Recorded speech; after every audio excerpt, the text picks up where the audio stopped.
All right, can you see my screen? Yeah. Excellent.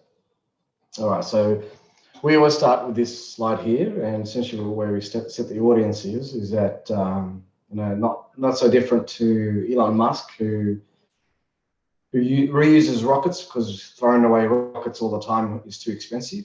We think the same way, and that if customers have already spent their money building applications all these years and decades sometimes, and that the applications work and they work fine today, there's no point of throwing them away and redo it again manually just so it can be cloud native or to move to the cloud. We go through and then talk about key digital transformation drivers, why people are doing digital transformation. People forget that the idea to moving the applications to the cloud and to put it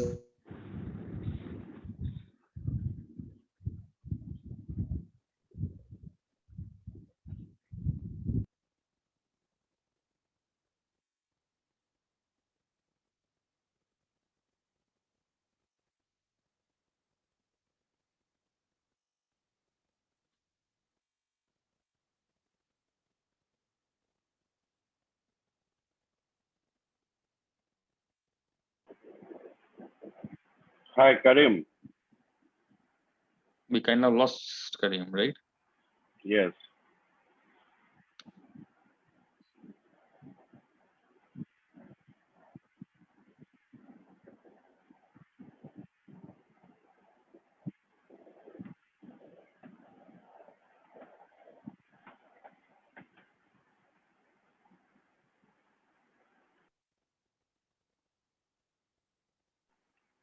Arfe.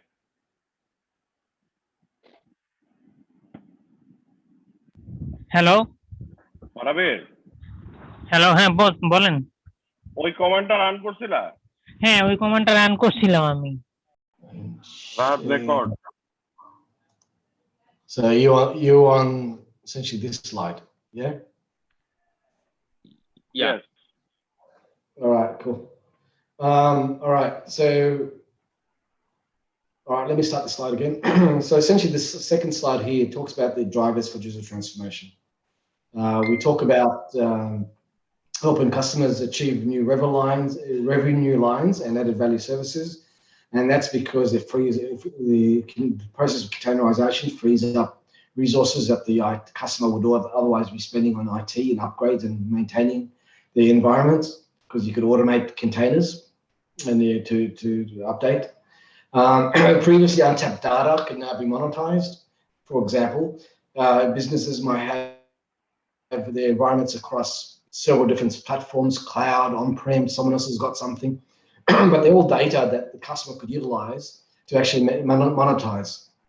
And that might mean, for example, if the customer has two business line, like a commercial line and a retail line, but they happen to be the customer in both areas, you could start cross-selling and helping grow the revenue streams through that. And containerization does help you with that.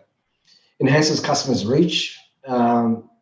Essentially, that it means that you could tap into the customer's database to be able to do more and talk to more customers and have better customer experience. Number 4, optimize and integrate customer vendors and systems and collaboration. This is the promise where you're going to go from VMs to containers, and when you put the containers on like an OpenShift or another platform, and then use tools like Ansible or a well-defined CI/CD process, your maintaining of your systems, your IT systems becomes automated. And I could equate it to, like us personally as people, that, every time there's a Windows update, for example, you could be out for half an hour. By the time the window does an update, shuts down, has multiple restarts, etc.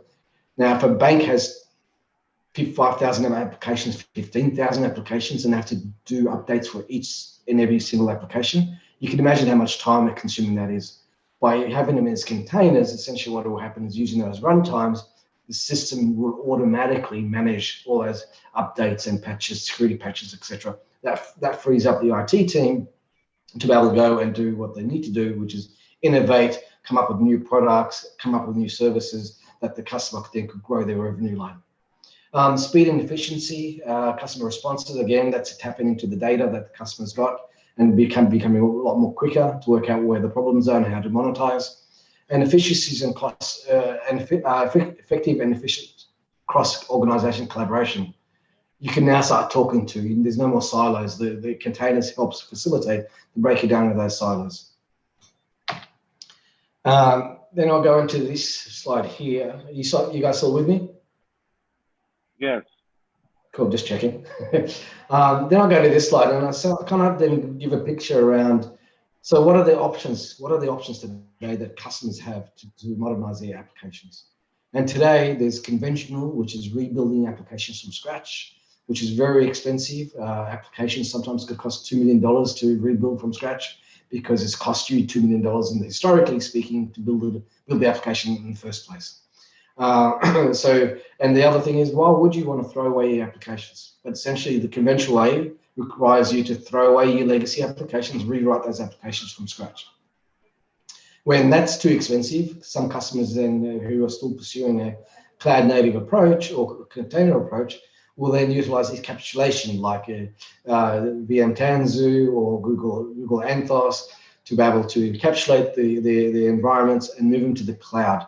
But that's not really cloud native because essentially you're tied into those particular cloud vendors and you can't move anywhere else. So if you use Tanzu and VMware, you're stuck with Tanzu and VMware on AWS at a much expensive rate as a traditional AWS rate because you're using their tools to do so. And similar with Google. It's a gap filler. You're essentially buying debt, and at some point in the future where you do want to move off, or where you've had enough of paying the exorbitant amount of fees for the cloud, you have to pay money and you have to go back and either rebuild your applications or use a tool like us. And the third option is Carbonize. We're the only AI-driven tool in the planet that does containerizes in minutes. The containers output are cloud native in 100% of the world. Cloud vendor agnostic, could be put on public, private, or on-prem cloud, and there's never ever locking into a vendor. That kind of gives the power back to the customer to be able to move around. You don't have to change your staffing model. If you're kind of used to working as VMs, you don't have to hire an army of DevOps people to manage your environments post-containerization. You continue to our applications are microservice containers. They're simple and organized to do any CI/CD process. Then I'll kind of move to the next slide here, which is a nice summary slide, so the customer could see this. You could talk to this for quite a while, but essentially how I talk to it is look, this is on a one page. It tells you what we do. We take any Linux environment workload hosted on any platform, and it can be containerized. We've even done PZ and IBM boxes. Our containers are converted in minutes. They augment with any existing CI/CD pipeline or automation tools, either being Red Hat, Ansible, Jira, Jenkins, Chef, Puppet. It could run on any orchestration tool or runtime, like an OpenShift, Mirantis, Docker, Kubernetes, Azure Container Instances, Kubernetes, Azure Kubernetes services, etc. And it can be hosted on any private, public, hybrid, on-prem, private cloud providers. And as I said, we're agnostic. Now, essentially what this does is gives you the customer, the ability to be able to pick and not be indebted to any particular vendor. And and you have control over the way you want to run your business and run your IT infrastructure. Then I run to this is a slide with the demo. So all you need to do then is let me show you a quick demo of how we can take a workload and put it through our engine and convert it to container and show how easy it is. And you just press play. As you can see here, we've connected to the FTP server. Sorry, let me just rewind it a bit and I'll press play again. Hello, and welcome to the containerized demonstration. Can you hear that? As you can see here, Yes. we've connected to the FTP server, located within the containerized conversion system. What we'll do is drag our VMDK to be converted into a container. As we do that, let's have a look at the web interface presented by the containerized conversion system. We have a home page, as well as a dashboard. The dashboard shows the number of containers that have been converted, the conversions which are allowed, and the percentage of disk space within the system that's being used. It also provides us with any important information in terms of logging, as it performs that containerization, and any information about the containers that have previously been converted, or virtual machines that have been uploaded. As this process can take a few minutes, I'll pause the video and we'll rejoin once it gets closer to completion. Now that the transfer to the containerized server is nearly complete, we will now see the VMDK arriving into the containerized conversion system. Once the transfer completes, the containerized conversion system will start processing the VMDK. Now, as you can see that it has now disappeared, while over here on the left, on the process viewer, it now provides real-time streaming logs as it converts the VMDK into a container that it has been received and it is currently being processed. As the containerized conversion system processes the VMDK, it will convert it into a container, and we will see the information about that conversion being streamed via this process viewer in real time, which will include all the information about that newly containerized container.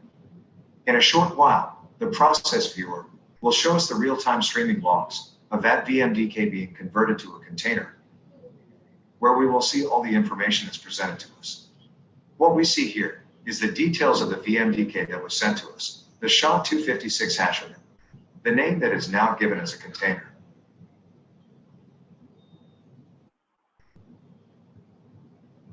What is presented to us is the architecture version and the size of the container. We are also presented with how many entitlements remaining. And we can go into the containers converted. Have a look at the container itself and the VMs uploaded.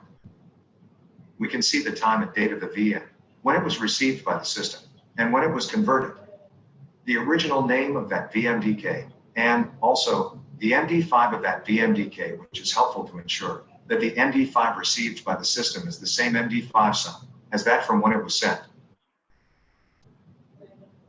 We can see here in the FTP server that the image is there of the container itself. And if we refresh our browser, so it appears in the containers converted section. So now we've actually transformed that VMDK into a workable and usable container. In the next video, I'll show you how we easily can start using that container within Docker. Thank you. See you next time. So that's the demo of that. Let me just pause that and move to the next slide, if it lets me. Oops.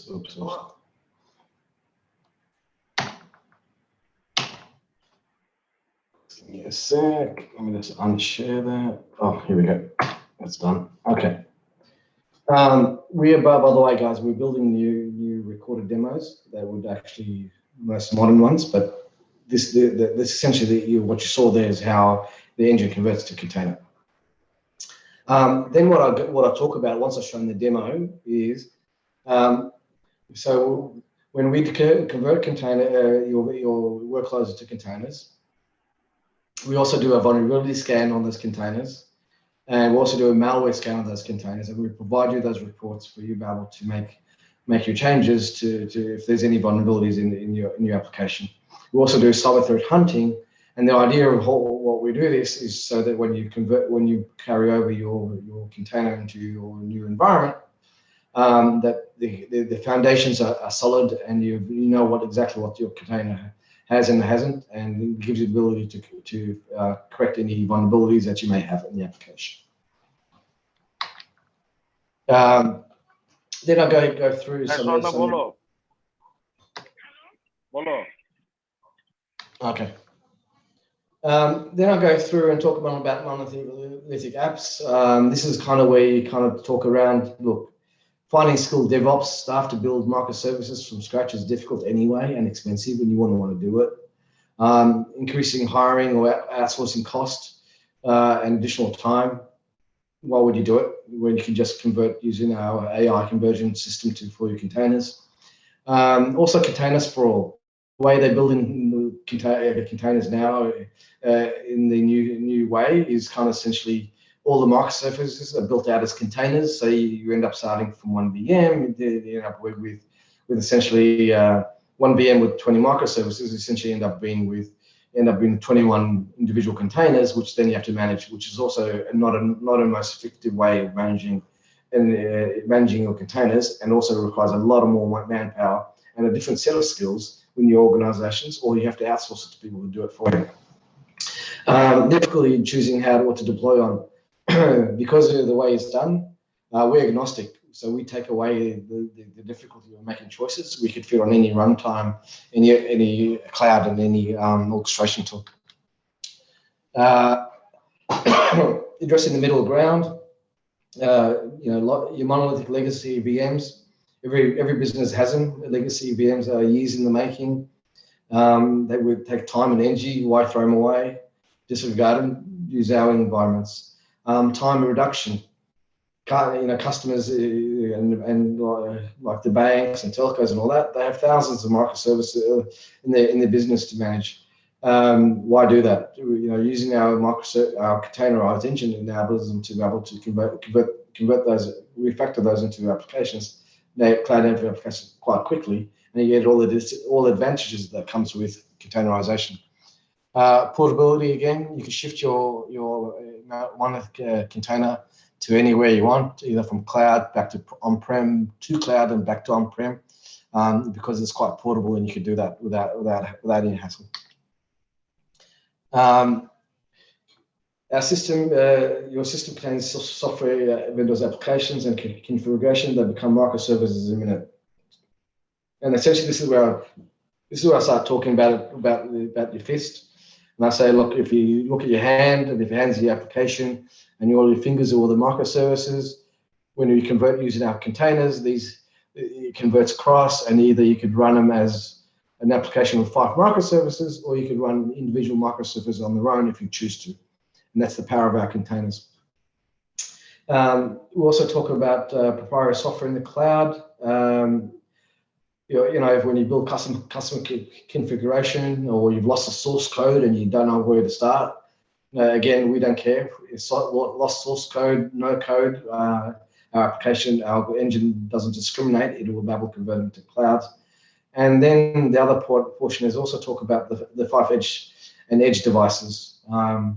So you've got your thousands of applications that you need to convert into cloud. But on the other hand, like the banks, they have thousands of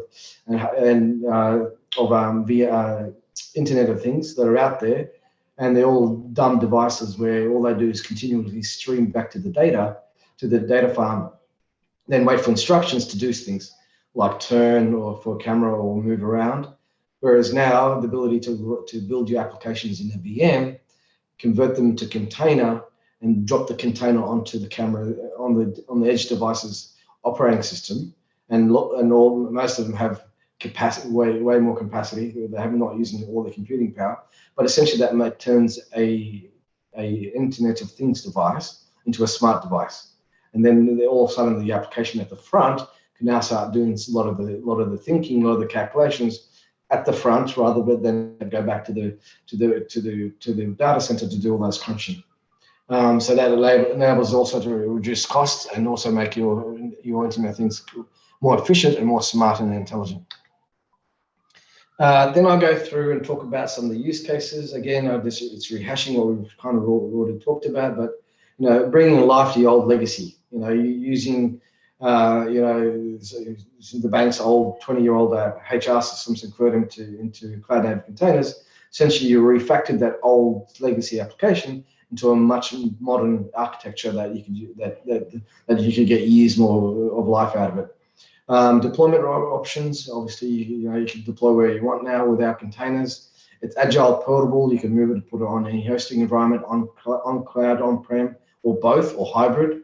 The advantages of our containers is once you've made a container, you can make a copy of that container. Then you can put a mirror image of your environment on-prem and in the cloud. Therefore, if either one of them goes down, you have a redundancy which you can switch to, and it's an easy way to set up and affordable because the containers are giving you the ability to copy the container and use it that way.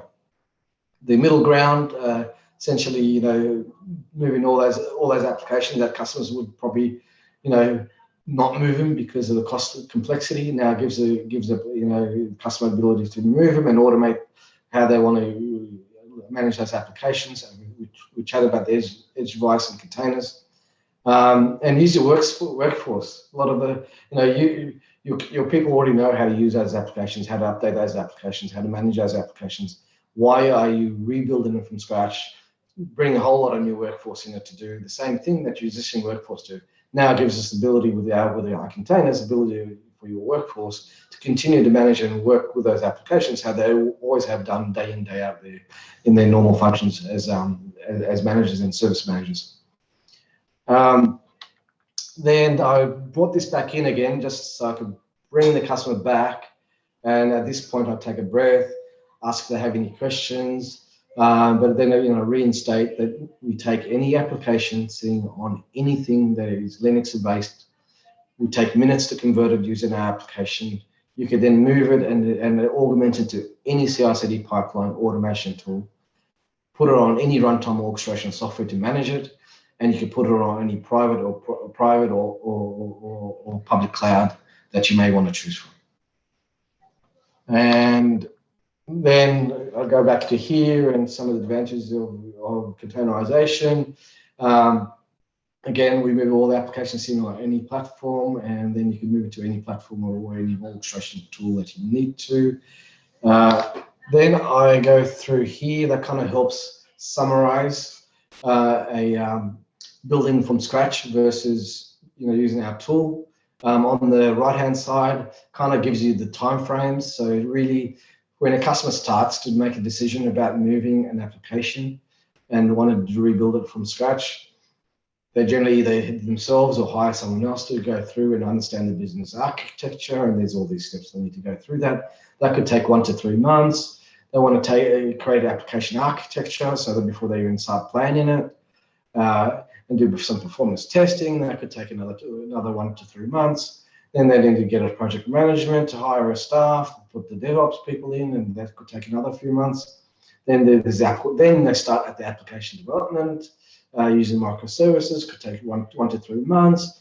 And there's staff augmentation and having the DevOps team, the transition team, the hire retaining staff, that's ongoing, etc., etc. And that could take anything between 3 to 9 months, and sometimes a year and a half to do so. And when you multiply that out by whatever rate that the customer may have, and it could be Bangladesh rates or Indian rates or offshore rates or international rates, whatever it is, it's 6,000 odd hours multiplied by whatever the rate is, and that kind of the cost to modernize under rebuild from scratch. Whereas on the left, since you don't need to do any of that stuff, you just put your application through our AI engine, and it should take less than 35 minutes to be able to complete the application. That kind of gives a visual of what all the steps are for your customer to see the difference between manually building out and using our tool. Then they'll ask about the architecture, but essentially that's what the architecture of the Linux VM is. You've got your 3 applications, that's your microservices sitting on a hypervisor, sitting on whatever infrastructure it is. The engine converts it, then you converse across with your applications or your microservices. The container engine is already built into it. The operating system comes across, and you can sit it on any infrastructure that you want to. And then essentially the steps there don't change. The way you fundamentally manage your application, containerizes your VM, leverage the advantage of containers. Then I'll go to here, and then I said, look, this is kind of what day 1, day 2, day 3 ops looks like. I'm going to show you day 1, but essentially day 1, you've got an application that is a virtual machine. In a couple of hours, you'll be a container, and you're consuming that same virtual machine as a container. And if you don't have a CI/CD pipeline, and you may be using some automation tool like Ansible or the other one, Chef or any of the others, again, you're a VM in the morning. In a couple hours. Hi, Karim. Can you kindly write down the term Ansible? Yeah, it's written here, down here with the red hat next to it. Where? Just here. Can you see that red hat down the bottom left? Yes. Yeah, This is Ansible. That's Ansible. So if I go back, Okay. oh, Thanks. one sec. It's okay. Give me 1 sec. It's here. These are all the runtimes. You got Ansible, you got Jenkins, Jira, CloudB, you got AWS CloudFormation, Chef, Puppet. These are all your automation runtimes. Okay, understood. Yeah. So using this this runtime environment, we can modify any given container, right? Correct. So if you want to have regular updates, Yes. you could regular update. Each of these tools have their own advantages and disadvantages. We don't care, but the customer makes those choices. Sometimes you may want to use Ansible and Chef and Puppet. Some are good at infrastructure, some are good at applications, but some of them cross over. So I mean that's kind of what the customer needs to do. But that's essentially how you automate your DevSec Ops operation to manage Understood. Rahat, Yep. this must answer your question in detail, right, Rahat? Yeah, hope so. Okay. So going back to here, so essentially what I talk to here is kind of show the customer how simple it is. You're a VM in the morning, 2 hours later, you're in container and consuming it as a container like you were consuming it as a VM. And by the afternoon, you're making wholesale changes to the application through your automation tools. And if you are running a defined CI/CD process using OpenShift and Jenkins and Asians, Dockers and Yum and all that sort of stuff, again, you're a VM in the morning. You're a container by a couple of hours, and in the afternoon, you're making wholesale changes to your application. So this is the containers are essentially CI/CD pipeline ready or runtime ready for you to go from day 1 to day 2, day 3 ops by the afternoon of that same day. Then these are yours case studies, by the way, guys. This is Bangladeshi case studies. So this is the telco government phone. That's the HR system. What I talk to this, if I have to talk to it, essentially large multinational telco. They had a 20-year-old custom build HR system.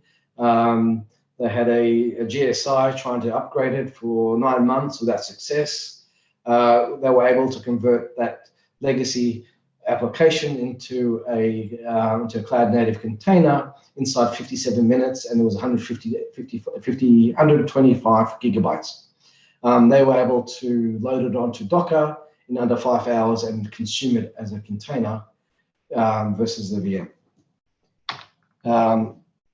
This is Brack IT for your information. So this was their custom built tender application sitting on Linux. It was made up of 20 different VMs. They were able to combine all the VMs into one OVA, and we converted that one OVA into one container, bringing forward for them all the 20 applications into one container for them to easily manage. And this was completed under 8 minutes. And that's then when you ask your customer if they have any questions. And that's kind of ended the presentation. Okay. Paravir, can you kindly